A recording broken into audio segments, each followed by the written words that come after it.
Welcome to Wealth, Wellness, and Womanhood. I'm Cynthia Hammonds, dentist, investor, entrepreneur, and now the host of your favorite new podcast. This show is for ambitious women just like yourself who are building extraordinary lives but don't want to settle or lose themselves in the process. Welcome. Thank you. Happy to be here. This is so exciting that you're on my podcast. I know. Who would have thought the day would come? I know, right? Isn't that crazy? It is kind of. Yeah. How do you feel? Do you feel like nervous or do you feel? I just feel like I'm just not even here. I don't even know if I'm in this space. I'm just floating. Well, I'm very grateful that you're here. I've actually quoted you quite a number of times on the podcast. Yeah, I've heard. I heard one of them and I was like, I did say that. I felt like a cool moment. A little shout out. Francis Uzuku. It's very weird saying Francis. I know. Because to me, she's Ani. Like, that's what our family has always called you. Yeah, I wasn't sure where you're going to go with that. I was like, which one is she going to do? And I didn't even know how I was going to introduce you, but I feel like I'm just going to say what feels natural. Yeah, and that's fine. say it. We're going to go with there. But no, I'm really excited that you're on here because I feel like your story about how you were able to pay off all your student loans and how you really, you inspired me to start investing and, putting my money in high yield savings and in the stock market. And I just really want you to be able to share, all those little tidbits of wisdom for the audience. So I'm excited. Are you Excited ready to share. Yeah. Yeah. You ready to share your wealth and nurture your wellness? Yeah, absolutely. Perfect. Absolutely. Okay, so before we get started, I always like to start off the episode with either an affirmation, a scripture, something that you feel like has been really resonating with you. Yeah, I think for me, something I've kept going back to is just I am enough. I love that. Yeah, Enough. I am enough. That is good. Yeah. That's good. I love that. Okay, what are you looking forward to this week? Honestly, I thought about this and I don't know if I put it out there, but I'm actually really excited about the event that you're throwing. I know it was your birthday recently. Oh, yeah. Happy birthday. If anyone, if y'all didn't know it was her birthday. Thank you. Happy birthday. But I'm really excited because you're like throwing a nice little pool party rooftop situation. She did the same thing last year. You did the same thing last year. Yes. And I loved it. It was so much fun. It was so much fun. And it's like in our backyard of Dallas. Exactly. Plus, it's the Virgin Hotel, which, fun fact, that's where my husband and I stayed after we got married. And I fell in love with this hotel. It's really quirky. And I feel like it has a lot of, right? Like a lot of like artsy type of installations, but they have a super cute rooftop pool with the cabana and everything. And so I just invited some people over. We're just going to chill. And it's going to be well, I'm excited that you're excited about that. I am. And then what are you leaving behind this week? Honestly, I'm leaving behind comparison. Speak on it. Yes, girl, comparison. I think, and it kind of goes along with my mantra of I am enough, because when you are enough, you don't have to compare. Yes. So they kind of go hand in hand. And yeah, I think I'm leaving behind just the need or the reflex of comparing and just saying, no, you're good. You're enough. You don't need to compare. I love that, honestly. I feel like that's so important because I feel like, what do they say? Comparison is the thief of joy. Yeah. You compare, you despair. Okay. But anyway, so we're going to get into the nitty gritty. So the purpose of this podcast, as I've said before, is just to really help women, especially ambitious women, to understand ways that they can, not only pursue their wealth, but also nurture their wellness, and just giving tips and tricks from people that I admire. And like, hearing your story, I feel like people can really resonate with that. So I want you to kind of like take us like all the way back to what was like the initial thing that changed your perception of money? When did you really become aware of money and, how to spend it and saving and all the things? Honestly, this is going to sound so embarrassing. And my friend Abigail, if you're watching, I'm sure you're laughing right now. So when I became aware of money was when I graduated from college and realized that I had student loans. Yeah. I didn't think I had student loans. I thought it was going to get taken care of. Also, sidebar, I remember asking you how much was your college? Because we went to different schools. She stayed in state and I went to New York. Yeah. And I remember asking like how much, you're like, I don't know. No idea. You're like, "I don't It know." didn't Like, concern our me. dad's taking care of it, and I was like, "Oh, wow," because that just wasn't the Yeah, case for me. that's what I thought. I thought it was taken care of, and then I received, a great notification from the federal government saying that I owed them $30,000, and I was like, "For what?" So I called my father, and he was like, "Yeah, no, that's yours." So I think in that moment, I had just received, like, a big, check for my education, and I was like, "Wow, I have all this money that I have to pay off." And I don't like debt. I'm very uncomfortable with debt. I know that there's good debt and bad debt now, but I think even more so back then, I was very, very uncomfortable with debt. It kind of scared me. So I just knew that I wanted to pay it off as soon as possible. And that's when I first was like, okay, how do I do this? And you were really big into, like, the Dave Ramsey of it I all. was. That was another part of it. So yeah, the college loan was the catalyst. And then Dave came along. Mhm. And I'm not gonna advocate for Dave for a lot of things, because I do believe that you can use credit cards very wisely. I do, and I get cash back, and I love it. So I don't believe in all the things that he teaches, but one thing that I took from him and from his program was just because he has this thing where I can't remember the name of it, but basically he invites people who like paid off like big debt, and they like ring this debt bell, and I always thought you had to make a lot of money to either save a lot or pay off a lot. But it would be people who like work normal jobs and who like made around the money I made. Like as a new college grad, I wasn't making that much money at all. And it kind of allowed me to see that it was possible. And Yeah. that's what like started me on a journey, my money journey, I would say.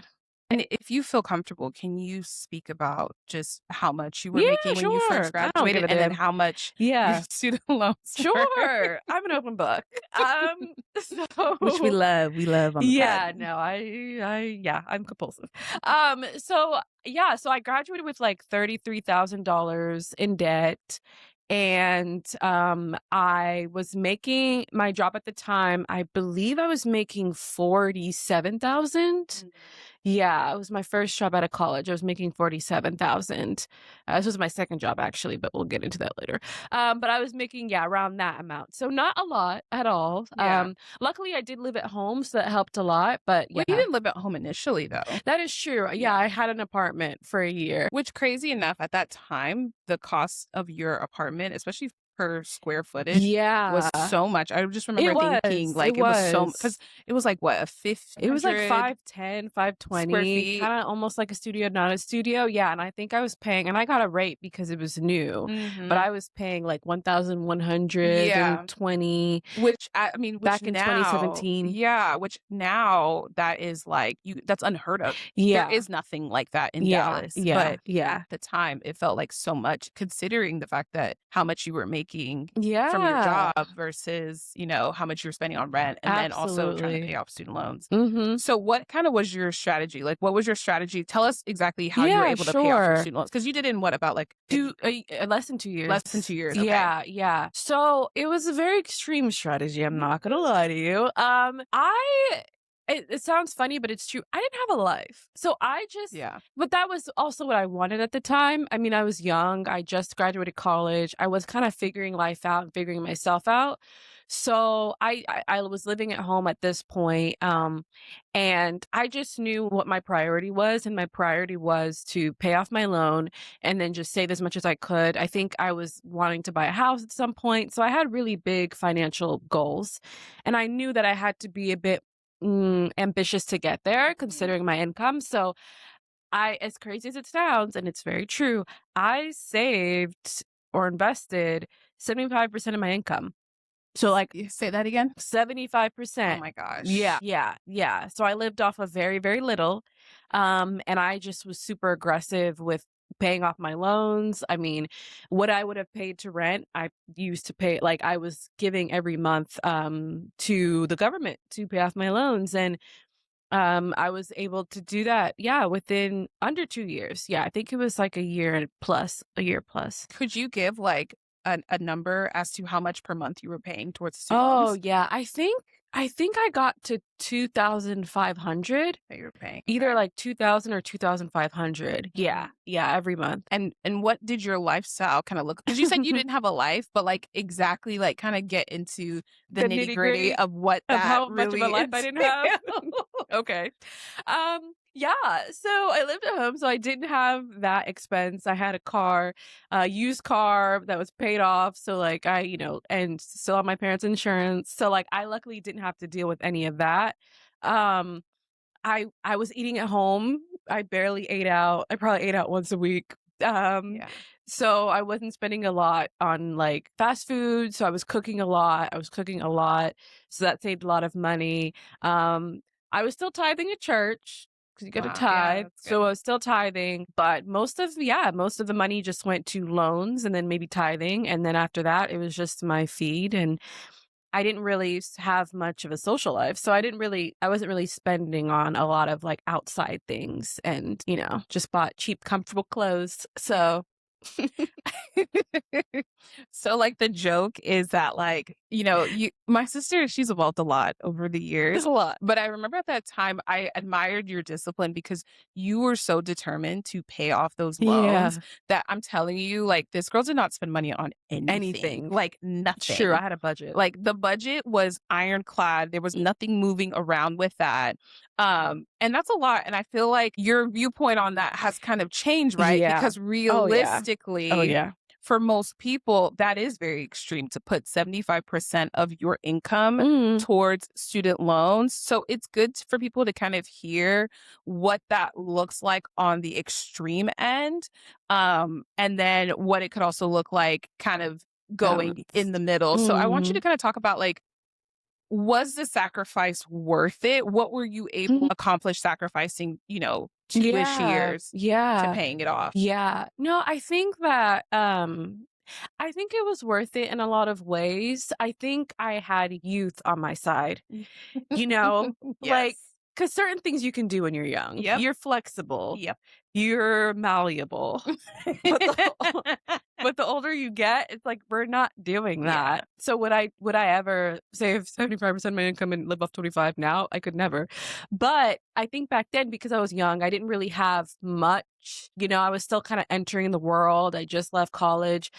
I can look back now, even though I didn't really have a life, and be really grateful for that time because it afforded me like so many opportunities. I mean, paying off my loan was great, not having to like deal with that and like pay a bunch of interest. And also that money allowed me because and the thing about it was once I paid off my loans, that muscle of just saving was still there. So I just ended up just saving, saving, saving, saving, saving. So like I didn't stop living off of 25%. I just was saving more. Um, and so even when I got like a small raise, I was still saving.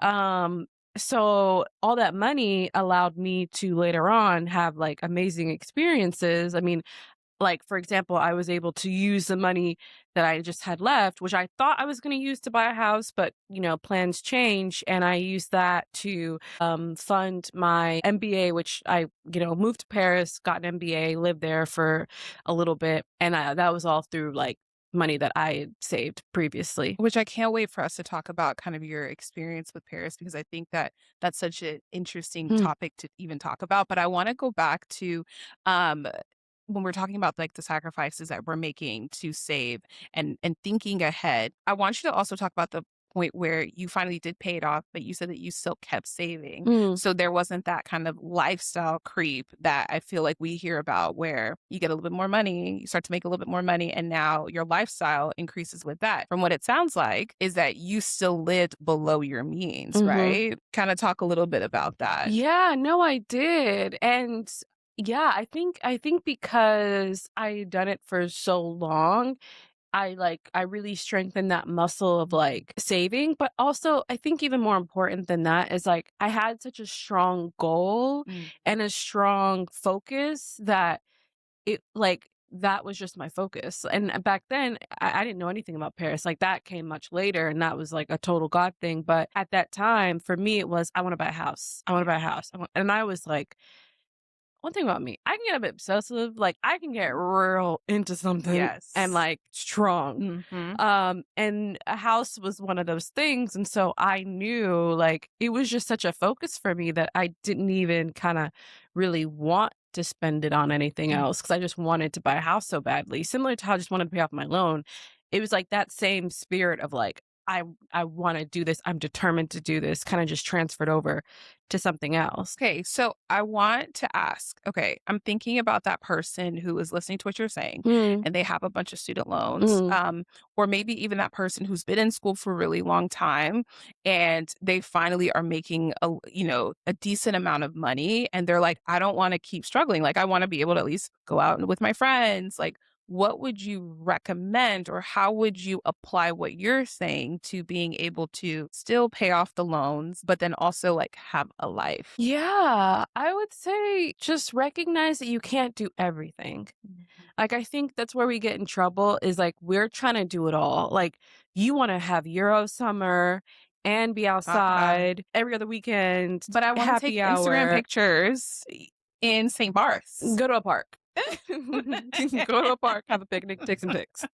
Because you can't do everything and like, or you want to eat out a lot and have Uber Eats be your best friend, Yeah, you know? she's talking Like, about me. I am. But it's okay, no judgment. But, like, you just can't do everything, and but that's okay. You need to figure out what is important to you and what's worth it to you, prioritize that, and be okay with kind of sacrificing a little bit on other things. Like, for example, one thing that I even just remembered that I did factor in with my when I was still, saving and, back then was travel.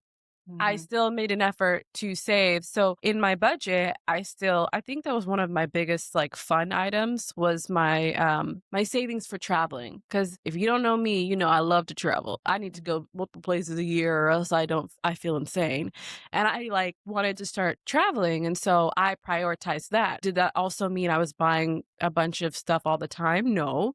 Was I eating out as much as I could afford? No, because I just was like, I don't want to I don't wanna limit myself, but I also want to I have goals and I have things that I wanna do and things that are, that would require me to have a bit of discipline. So just figuring out what's worth it and what can go or what can be reduced because you'd be surprised if you really take a look at your budget and you'll see, did I really need to spend $100 on coffees this month? Can I, make some coffees at home? You probably can. And you said my favorite B word, which is budget.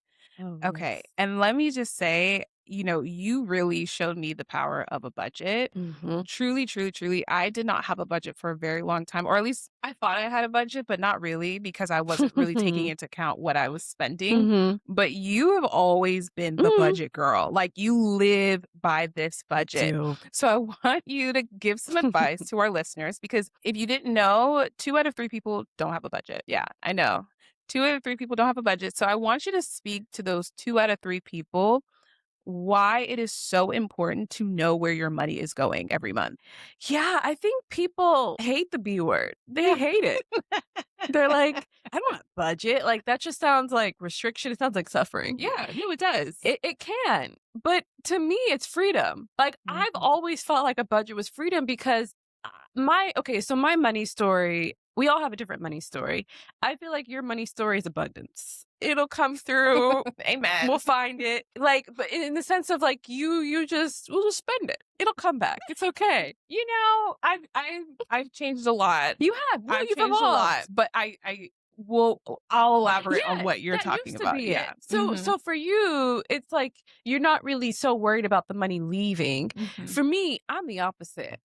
I'm frugal Fran. Like Yes. I just I think I've changed and evolved a lot, but I think back then I used to have such a like a scarcity mindset. I definitely had a scarcity mindset and it was very much like lack. So I wanted to hold on a lot. Yeah. And so for me, spending was hard. And what a budget did was it allowed me to have freedom in what I was spending. Mhm. So, like, I don't have to feel guilty. And I think we can have guilt. Like, whether you are somebody who's like, money's in abundance, it'll come, or you're frugal, we all can carry some guilt with money. Whether it's the guilt of I spent too much or the guilt of I'm too scared to spend anything or I don't want to spend. I think a budget allows you to decide beforehand what makes sense for you, what is smart, what you're okay with, what you believe you can do. And when you follow that budget, or at least you try to stick to that budget, you're operating within the bounds that you've already established. So now when I spend money, I can look at my budget and say, I don't have to overthink, oh, I'm eating out today. Cause it's like, oh, I have enough. It's in the budget. Like, and if I calculate next week and it'll be fine. Or if you're someone who spends too much and you can also still feel guilty and be like, oh, I shouldn't be spending money. I spend too much. But it's like, look at the budget. Oh, I actually have some left over. Or Mm, maybe not this month. We'll roll over to next month. And then now you can feel good about your money decisions. So, yeah, I think another just quick tip I would say is because for me, I'm an Excel girly. I love to plug and play. Let me put that in. I want to see it visually every single time. It's not hard for me just to, change the app to Excel and like plug it in. But I know, like, for you, like, you have so much going on. It's like an app is a great thing because Oh, it's like yeah. I don't have to deal with it. So, find what works for you, find your budget, and just, yeah, stick to it. Yes, I love the Monarch app. Monarch, if you're listening, I would Mhm. love a sponsorship because I tell everybody about that app, but it's such a great budgeting app. And, like I said, you really taught me that because that freedom part is so important. And I want to really harp on that. When you're spending money and it's causing you anxiety, because most people experience financial anxiety, like most Mhm. people are anxious when it comes to money. Things are so expensive, but there is that freedom that you talked about when you are aware of where is your money going? Because then that way, if you want to buy a house or you want to buy a car or even something as simple as, hey, you want to go buy like a new jacket or whatever, putting aside that money to allow yourself of like, hey, I put this aside for this is so important. It's so that you're not experiencing that unnecessary financial stress. There is financial stress of the way the world is going, but then there's the unnecessary stress that we put on ourselves Mhm. because we're not aware of our spending habits. So, shout out to you for really, inspiring me with that. Um, but okay, so now that we've really talked about budgeting and we know that you can't save your way to wealth. Hmm. That's just the reality. You can't save your way to wealth. There are things that you need to do when it comes to your money to make your money make money.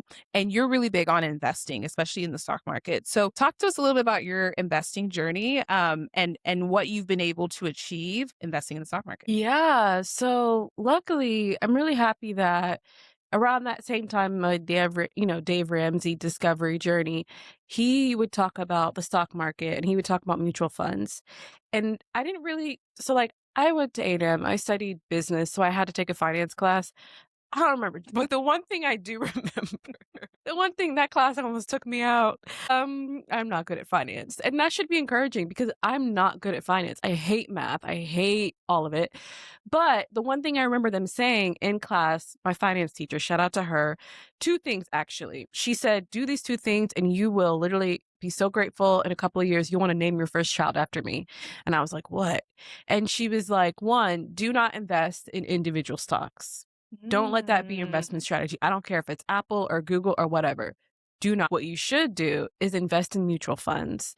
And I think she gave us some options, but she was like, just put, I think she even like gave an amount of like, even I think it was like $500 or I don't know how much it was. I can't remember.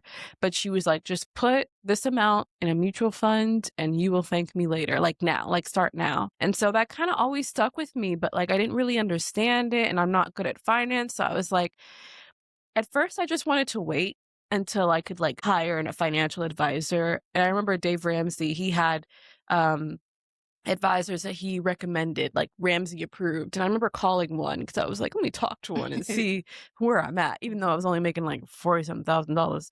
And I was like, hey, like, I heard of you from Dave Ramsey. Like, I'm wondering, like, I want to work with an advisor, but like, what do you suggest? Like, I only make this much money.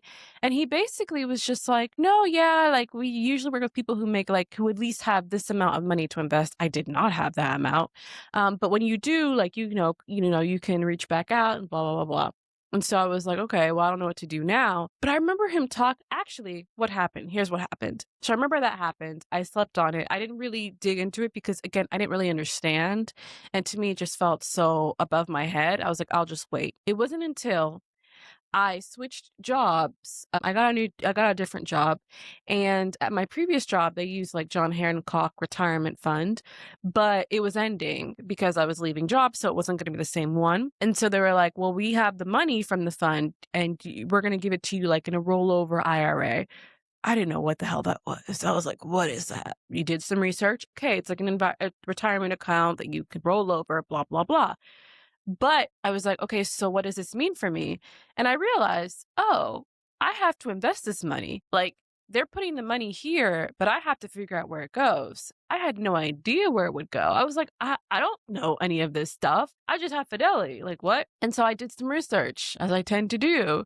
And I think Dave Ramsey talked about it a little bit, but most of it was just me researching because I knew mutual fund. Okay, mutual fund, mutual fund, mutual fund. What are the And let me best? pause for a second because you had said something that I really want to make sure that the listeners understand is that your professor told you not to invest in individual stocks, but Yes. specifically mutual Yeah. funds. At this time, when you had that money going to the rollover IRA, were you investing in anything, or was it just your retirement that your job was setting up for you? No, it was just the I wasn't investing in anything. All the Okay. money I was saving was in my high yield savings High yield account. savings account. Okay, Yeah. so can you speak to why it was important not why it is important to not invest in individual stocks and rather mutual funds, and then also Yes. explain what the differences are? Yeah. So with individual stocks, I mean, it can be tempting because you hear stories all the time of like, oh, if you would have invested in this fund, Tesla. Like I remember Tesla when they came to my college. This is before they were even Tesla. Oh, wow. And I'm like, wow, if I would have invested, because I think back then it was like $30. Because I Yeah. was like, Tesla, what is this? It would be a lot right now. And so Mhm. people hear those stories and you think, okay, when I invest, I'm going to put my money in Apple. I'm going to put my money in Tesla. I'm going to put my Those money big companies in that sound really Alphabet. nice. It sound Yep. really nice, and they can have really, really great returns, but one thing they showed us in college was just that a lot of the top, I think 100 companies, maybe 50 years ago, um, are not the top companies anymore. Mm. And one thing about the stock market is that it's very volatile. There's always risk. Some people see it as gambling. I don't see it as gambling, especially if you do it smartly, but it is volatile and it's very risky. Stocks drop all the time. I mean, I'm sure you guys have seen, someone will say something or a VP of a company and now it's tanked. Oh, yeah. I mean, even the company that I work for right now, I won't disclose of them. But when I first started, their stock price was at like $500. And, our CEO had a quarterly meeting and, we didn't have a good enough AI strategy. And guess what? Within 24 hours, it dropped to 200.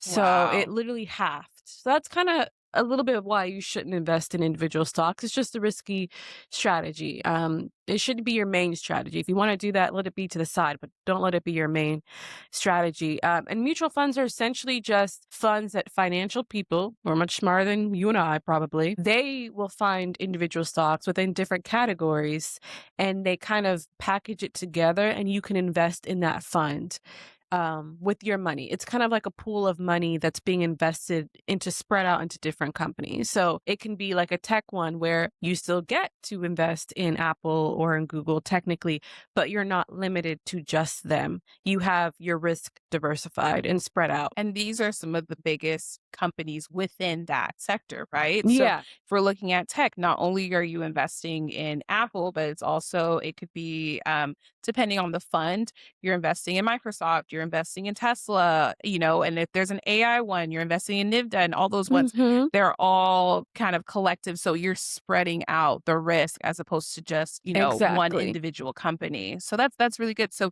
it sounds like you remember that advice. So when you were looking into where you could put that money with the rollover IRA, because I think a lot of people don't recognize that with IRAs, with 401ks, you have to choose where that money is going to. You Yeah, can't just leave it unless there. your company's doing it for Yeah. you. But then even then, it may Hmm. not be necessarily what It may not be the best it may not be the investment. best. It's Yeah. true. Yeah. Hmm. That's good. That's good. So you rolled it over, you did some research, and then what did you discover? Yeah, so I just did, and this was before chat. So it was just me going on multiple different websites, and Oh just gosh, you saying, did all of this before ChatGPT? yeah, girl, ChatGPT, wow. I That's know. impressive. Thank you. So you're just, like, Googling stuff or Yeah, what? yeah, Mm. yeah, yeah. Top maybe 5 or 6 Google searches. I would search like That just shows you how recent my investing journey is because I definitely use ChatGPT, you all the should. things It's to a good help me. resource. Yeah, Yeah. no, I mean, it really is. No, I did the analog way. The analog way. Yeah, but yeah, I was just like, what are the best mutual funds? Yeah, Literally, just give me the best mutual yeah. funds. And then I would compare and contrast. So I would see what this site says, what that site says, and then I would be like, oh, that's been on both, or that I've seen that one on, maybe 3 different ones. And so those would be the ones I would prioritize. And so that's kind of how I did it really. So, can you talk to the person who's hearing us say all these things Mhm. and they're probably just like, this is so stressful. I don't know what this is about. Like, I don't even know where to start. What would you say to that person who is just very overwhelmed by this whole conversation? Yeah, I would say the first thing you need to do Well, the first thing I would recommend is just to take just pause, because the issue is that sometimes when these kind of conversations come through, it's like your money story can come in to play. And unfortunately, for a lot of women, we don't often feel empowered to make financial decisions. Things can seem really complicated and confusing, and you just can get really overwhelmed. Mhm. It's very easy to get Yeah. overwhelmed. I don't think I would have invested had I not had to at that Yeah. time. So I totally get it. I'm not special in any way. I just am grateful that that did happen. But just to pause and recognize your feelings are valid. It's a valid feeling. It's scary. Doing something with money, money is very valuable. You don't know where it's going. You may not feel confident. That's first. And then I would say you need to examine your belief about money. Mhm. Because if you believe that you're not capable of making smart decisions with money, you'll never make smart decisions with money. You'll never. You can have a financial advisor, you can have a budget, but if you deep down believe, I am not good with money, I cannot keep money, I don't have enough money, whatever it I need a man is, to do it for I need me. a man to do it for me. Yeah. I can't do this single. I'll just wait. Yep. That What will is that be your song? story. I'm looking for a man 6'5". Right. Finance, Finance. blue eyes. No, honestly, I feel like there are a lot of people who can resonate with that. And it's not judgment. There's no judgment there. Yeah. Just recognizing that waiting around for someone to manage your money for you is a very, very bad strategy. It's a mistake, and it's a bad strategy for many reasons, but another reason is that with money, time is everything, because the sooner you allow your money to start working for you, the faster it starts working for you and the better it starts working for you, because there's such a thing as compound interest. Yes. Like, one exercise I would have anybody do, and again, we're so lucky we have chat. Now you can use it with chat and just put in a simple question just to see how much and how little you need to really make a big impact. Ask chat, like, hey chat, because if you're saying, oh, I'll do it later when XYZ, ask chat, okay chat, if I would have invested, let's say $500, and maybe that's too much, 250, back when I was 25 in a mutual fund earning the average rate, how much would I have in 30 And what's the years? average rate right now? Is it like 7% or I something don't know. I across don't a know certain amount of actually. years? It could be We'll 10, look that up and put 12. it in the show I don't know. notes I'm on not what a that financial is. advisor. Yes, we're not But financial advisors. Let's just throw that out no. there. No. But it's going to be in the couple hundred, like thousands. Yes. It's going to be huge. And that's just one time. So you imagine if you keep doing that over time, even if you were to say, hey, chat, how much would I have if I invested $50 this year or every month and keep doing it? You'd be shocked. And so that alone should be a motivator to actually take that step, even if it's scary. Have you made any mistakes with investing? What? As I talk Tell here now, us. Tell us. Tell us. What mistakes have you made? oh, it still hurts my heart so much right now. My biggest mistake my biggest mistake is playing it a little too safe.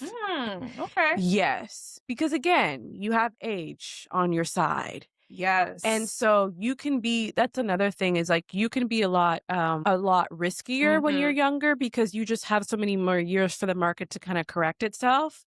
And so although I was investing and I was kind of putting a little bit away here and there, I really regret not investing more of the money that I was saving into the stock Mhm. market. there's like, oh my gosh, and I started investing, like, right around COVID, like, right Mhm. before COVID, and if none of y'all remember, the market tanked, and so Yes. I was investing when the market tanked, and guess what? It was on sale. It's Okay. like buying stocks on sale. No, So I got a good deal. literally. Like, one of my mutual funds, I literally just the other day looked at the return rate, Mhm. and it was 120%. Oh my gosh. So, if I would have just put like, I could have put in anything. I could have put $10,000. I would have 20 grand right now. And, like, I Mhm. could have, but I was just like, "No, I'm scared. I'll just do the little that I can." And it was good, but I just there's so much I left on the table by not investing. Absolutely. No, I think that's you've made such great points, especially if you are younger, Mhm. invest more. But Yeah. the most important thing with investing is because we're not saying like immediately go out and start pouring all your money into investments. You have to be financially ready to invest. What does that look like? Making sure that you have an emergency fund. And we kind of talked about this in the last episode, but making sure that you have an emergency fund, making sure that your high interest debt has been paid off. So credit cards, even with student loans and stuff like that, make sure that you don't have these super high interest rate. I think typically the number is 7, so any interest that's under 7%, you'll make more investing in the stock market, or you're not saving money by paying that off sooner when you could just invest it.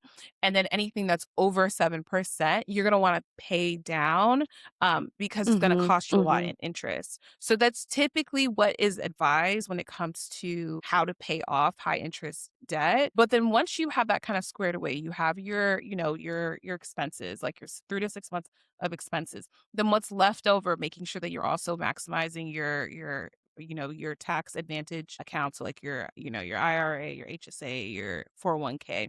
Then what's left over, that's what you can then start to invest in mutual funds or ETFs, or Mhm. whatever that may be. But Yeah. yeah, I think you're saying a lot of great points.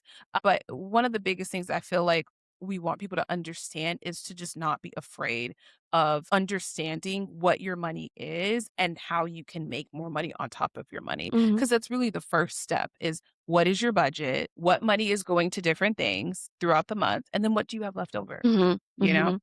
um, but no, I love that. So I kind of want to change the subject. Okay. Because I remember when you first started working and you were working for pennies. Oh, maybe you shouldn't say that. Mm, I mean, you were working for mm, pennies mm. and they unceremoniously let you go. Unceremoniously. And that was really traumatic for you, like Percent. extremely traumatic. PTSD. Yeah, and I think that may have contributed to how you were playing it safe when it came to money, Yeah. because you experience what is a trauma, losing your job and not knowing where your money's coming from, is very traumatic, and it can influence the type of risks you take when you're younger. But then I remember you got another job, Mhm. and your biggest fear at the time was that again, Yeah. you know? And then it did. And did And then it it did. So, twice. but I want you to talk about what that time was like, because it actually led you to then moving to Paris Yeah. to get your MBA. So talk to us about that time period of when Hmm. you were unceremoniously let go. Yeah, so unceremoniously. So I mean, they're unceremoniously. going through bankruptcy and, they're a racist company. But just so we can clarify, I'm not like a bad worker. It's just I've had very unfortunate job Yes. situations. Well, it's only been 2 jobs that you were let go Yeah. from, so Yeah. it's not that bad. It isn't. Yeah, But at it's the not that bad. time it felt like I was the only one. Absolutely, I felt absolutely. like No, I it's had a traumatic. disease.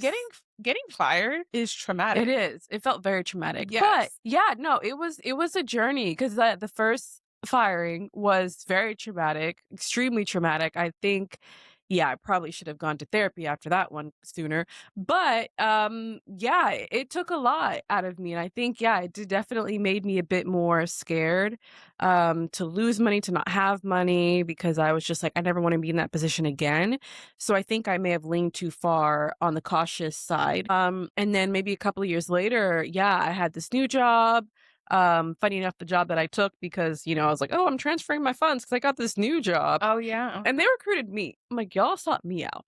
But anyway, yeah, and then that happened. Like, Yes. within a year plus of being at that company. And it sucks so much because we had, like, this whole plan Mhm. that we were gonna live together Yes. in Dallas. We were gonna We were get, like, looking a at apartments loft. We in found farmers near the market. farmer's market. Yeah, near the farmer's market. It was so So cute. cute. And This whole thing. and then that happened. And then it happened that same summer. Yeah. But you know what? I can't even be mad at it. And I think the reason why the second firing, I don't even register it as a firing in my head. Yeah. Like it was not traumatic at all because it was such a huge blessing. Because I remember calling you when I still had that job, like that this happened around like summer. So I remember calling you or talking to you in like winter because I like found this girl. I saw this YouTube video of a girl who got her master's in Paris and was just like, I was like, it just captured me. And I was like, oh my God, I want to do that. Like, I just, I don't know. Just sometimes things just stick with you when you see them and you're like, that's something that just And you weren't gonna leave your job to do something like that. no, I mean, Like, I remember we talked about it and I was yeah. like, I really like I literally remember I was walking in my lunch break and I was like, yeah, I'd love to go to Paris. And I was like, and you're like, yeah, that sounds great. Yeah. And I'm like, yeah, but I just got this job. I should probably be here for longer. Loyalty. And I just was like, no, maybe later. And then when that happened, I was sad, and I remember calling a friend, and she was like literally, it was, like, within 5 minutes of me being like, "Oh, yeah, I'm sad, I can't believe it." She was like, "Well, now you can go to Paris. Now Yep. you can go to school. Like, now you can try." And I was like, "Oh my god, you're right." I literally went home that very day, and luckily I'd done all the groundwork before, so I already knew what school I wanted to apply to, and I got so fortunate that I was, I think, 3 or 2 weeks within the deadline to apply. Wow, that's crazy. Yeah, so that week I just focused, I applied, I, did my interview, I wrote my essay, I did everything, and then within a week and a half, I got accepted. And how did you fund this? Like, how were you even able to be like, "Okay, how am I gonna pay for this?" Because that's I mean, that's a huge thing. Like, to pick up and leave Yeah, and move to a whole new not even a new city, new a new country. country where you Yeah. barely I mean, we took what? How many years of Girl, you French? took more than I did. I know, and we still know I took nothing. Spanish. You I took Spanish in when you came back Yeah, here? girl. Also, sidebar, we both went to boarding school in Nigeria Yeah, for a hot minute, and you have to a take language. language or something like that. So most people take French. No, Yeah, everyone has to take there's French. only Yeah, French. We there was don't only an speak option. Spanish. That and then like a Nigerian language. Yeah, Yeah. that was a fail. Yeah, But we both took French, and that was what, at least 4 years of French in mm, Nigeria. 2 for me. And then you only took I barely took French. wait, I could say bonjour, that's all I could do. but wait, when you went to Canada, didn't you take French? No, I What took so Igbo. so they only made you take 1. Yes. Oh, interesting. So she went to a different school for me for half of her time, so they didn't make you learn French throughout that. No, Oh, I knew interesting. I didn't nothing. know that. Yeah. I started Duolingo. Once I got accepted, I was like, "Well, download the app." Yeah. That And was it. how long after okay, when you got give us the timeline of when you got fired Yeah. versus when you realized you got accepted and then when you actually moved. Yeah, so I think I got fired, either the end of May or the end of June. Mhm. I think it was the end of May, Okay. and I got accepted maybe the first week of June if it was the end of Oh, May. wow. Okay. And yeah, I basically had a few months to like do my visa, and by August, middle of August, you were August, there. I was there. That's so insane. Can you Yeah, imagine if they, like, had it held off a little bit longer? That's exactly. so If I missed the wild. deadline, it would have been a completely different story. But that's the crazy way of how God works, Yeah. truly, because sometimes I feel like we look at situations and they're so traumatic and they're so upsetting because we're just like, "Oh, this is not what I wanted. This wasn't my idea. This wasn't how things were supposed to be." But really, it's just God opening up another opportunity, and that was for you to go to Paris. But then more importantly, you funded that Mhm. completely. Completely. And how were you able to do that? If not for being so, disciplined with your Mhm. budget, you were able to have that type of an opportunity. Yeah, I think it kind of goes together because I also don't want people to like see that like because I know that you need balance in life. And I think that's Yes. what I've realized now is because I went from a place of like hyper focus, no life, like I'm just going to save money. And it was good because it afforded me great opportunities, but I was also kind of not the happiest I could have been because Yeah. It's just I didn't have the right mindset. But I think the opportunity came at the right time when my mindset has shifted, because had I still been operating the same way, I wouldn't have even spent the money to go to Paris. I would have been like, that's unreasonable. Like, that's dumb. Like, why would you, I wouldn't have seen the opportunity for the investment that it is, because investment's not always financial. Yeah. Like, there are certain things that you do that are investments to yourself and into your sense of self and your worldview and all that. And so it was an investment, but just in a different way. And I knew that. So tell me, okay, when you moved to Paris, what Mhm. was that experience like for you? Like, how did it shape just being able to see people doing and living life differently? How did that shape your worldview when it comes to money and wealth and what you wanted for your future? Yeah. I mean, I think it just showed me like what is possible. Like, Mm. I think it showed me that even what I didn't think was possible is possible. And you really have to keep stretching your idea of what is possible, Yes. because there's so much more out there that you can do and be and have and all the things, but you just have to kind of have a little bit of faith and believe it and take just one step in front of the other. Because yeah, it was such an experience that it was something that I remember one time I was at work randomly, and this was maybe years before, and I saw a girl who she had a blog, and she was like, "Yeah, I live in Germany with my German husband." She was American, and I was just like, "I want to live in Europe." And I think I like Googled jobs in Europe, and I was just like, "Yeah, this can't happen. Like, this is pointless. Like, that like what? How? Like how?" And so to get to that point, I was like, "Wow, this dream that you had or this thought you had was possible. Yeah. How much more is possible?" So even when it brings it to the financial, it just shows me that you don't need as much as you think you do a lot. And what I mean by So that good. is I wasn't that making that much money. Like, Yeah. people can look at me and be like, how could she afford that? She must be, I'm sure her parents are, I'm sure she made, I'm sure. Our No, parents didn't fund any of that. nothing. We love them, but they didn't fund any of that. My salary was below the average of Yeah. college Yeah. graduates. I wasn't making that much. And yeah, I sacrificed a lot. And yeah, my life looked differently, but it doesn't always have to look that way. Yeah. There's also leverage. There's also, smaller sacrifices that can make really big impacts. Maybe you won't do it in 2 years. Maybe you'll do it in 5 years. Maybe you'll pay off your loans,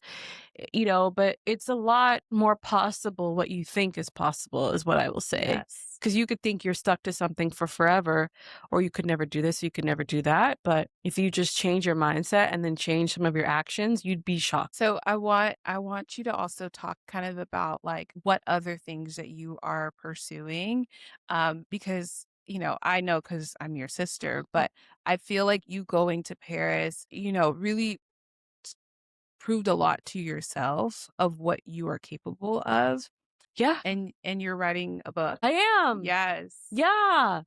I don't know if you wanted to say No, that, it's but okay. I yeah, mean, I think it's so important. yeah. 'Cause you have a lot of wisdom, and I feel like you would be such a great counselor because you're a great listener. You love to listen to people. You love to know people's stories and the ins and Mhm. outs of why they are the way they are, and so I think having the confidence to feel like, "Okay, I can actually do this," Yeah, is so it's huge. key. So yeah, Yeah. sorry to kind of No, put that out it's there, but now okay. you have to write it because now people know about I it. know. I'm gonna look back Yes, on that this. was that was my plan this whole time. Okay, so, I want you to think about your younger self if you were listening to this episode.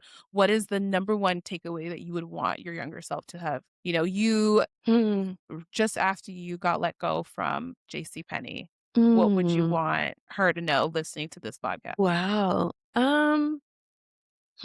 Yeah, I think I had an answer in mind and then I just had another thought, but I think I mean, it's so simple, but I think I would say it gets better. Yeah. Like, it gets better. Like, life gets better. Um, because yeah, it's easy for me to say, well, just do this, just do that. But truly, you have to start at the belief. If you Mhm. don't have the right belief, you will not go as far as you can go. So once you believe that it gets better and you have that knowing or just faith, it's like no telling what you can do, whatever that is. I love that. Thank you so, so much for coming on the It's been so podcast. fun. This is my first interview, so, Yay. The this first was great. This was inaugural. great. The inaugural, you're my first ever podcast guest. You will Yay. always be special. Love that. We tell the people where they can follow your journey and how they can see you, on your like your Substack Yeah, and your sure. Instagram. Yeah, sure. So I have a Substack called Where the Brave Ones Grow. It's fabulous, by It's the way. great. I haven't Yes. posted in a minute, but I will start again. I'm in grad school Yes. and it's getting hectic. So, but my old posts are still there and they're really, really good reads. Should we take a look at that? And I talk about just life and discovery and lessons and all the things. I'm on social media. I am private, so you got to Oh, request you're me. private now? Yes, Oh, girl, have you I've always been been private? private. For Okay. the past 2 years. Interesting. I didn't know that. Yeah, I just mean, you post private. beautiful travel pictures. Thank you. Yeah. I I do. love your travel stuff. I do. So do I. Yeah. So you can request to follow me and I'll decide if I'm just kidding. But yeah, on Instagram, I am Francis with an E dot Ani, Onye, at Francis Ani on Insta. And yeah, Substack, and that's pretty much where I'm at. Nice. Okay. We're gonna do a quick rapid fire. It just came in my head right Love now. rapid Okay, fire. what's your favorite country you've ever visited? Oh man. Okay. Well, it's on the top of my head. I would say Greece. Greece is Greece. Really? amazing. Where in Greece? Why would you do that? I really liked Mykonos. Mykonos. Oh, It was Mykonos is such a amazing. vibe. Mykonos is Santorini's pretty, amazing. but Mykonos is a vibe. Mykonos was a vibe. I It's a wouldn't say it was vibe. my favorite. I think eh, Santorini. I really like Santorini, but we went during COVID Yeah. ish, so there Yeah. was not. It wasn't It was crowded, but I not saw a picture crowded. where it was like crazy. Yeah. I just love the vibe of Mykonos. Best financial advice you've ever gotten? Ooh. Start small. Even if you just start. I love Just that. start. Even Just if you're start. starting, just start. Yes. Just start. What's Start. your number one wellness hack? Mm. Honestly, you should not have any of your money, substantial pieces of money, anything more than $500 in a normal savings account. Put everything in a high yield savings account. That's very good. That's very, very good. I love. We really didn't touch much on the high yield savings account, Mhm. but I love making sure that you're not just letting it sit in like a traditional savings account Yes. and getting nothing, but get a Nothing. high yield one. Yeah. But that wasn't the question. The question was your number one wellness hack. Oh, they said Wellness. wealth hack. No, wellness, wellness, I'm still wellness. on financials. Yeah, I know. It is it is a wellness and It a business is. podcast. It So what is your is. number one wellness hack? Especially given that you live in Europe and they're very big on, a slower Yeah. lifestyle. Honestly, what's really worked for me recently is embracing silence. Yeah, that's good. Oh, That's good. I used to be a podcast queen. I couldn't stand Yes. silence. And Yes. now I sit in my work in silence and it's like changed everything. It's amazing. That's good. Mhm. Okay, what is your favorite podcast book that you've changed that's completely changed your life? Podcast/book? Or a podcast, book, whatever. What has changed your life Oh, recently? recently. Or before, whichever. I would say I would say the one that keeps coming to mind, and it was gifted to me by my coworker Kelly when I was in Paris. The Child in You. Oh, okay. Yeah, by Stephanie Stahl. Love that. Yeah, good inner child work. Inner child work. Love it. We love inner Thank child you work. so much again. I love you for this. Honestly, I really appreciate it. This has This been is so good. Do you I've think it was enjoyed good? Do you think this. I did good? Are we still on? You said what? Are we still on? Yeah. Oh, yeah. What did you want to say? No, I mean, like, you're great. I'm just like wondering, like, because you're just No, it's getting okay. cash. No, you did awesome. I did awesome. Thank I you. think we're both Are you gonna give me like? naturals. Are you gonna give me constructive criticism afterwards? No, not at all. Really? You think I did that Genuinely, good? you did Oh my amazing. god, thank you. Oh, well, I you have heard nothing it to from say. her. She's my toughest critic, y'all. So I'm just honest. I want her to be better. I no, want and her I to be the appreciate it. best. I love that. You need that. Yeah, I But- think we're both like that for each other. Yeah, no, for sure. We're Like, like- who's gonna tell you if not your sister? Okay. Okay, period. But anyway, that's it. That's all for today. Thank you That's guys all, so much for folks. joining us, and we'll Yay. see you next time.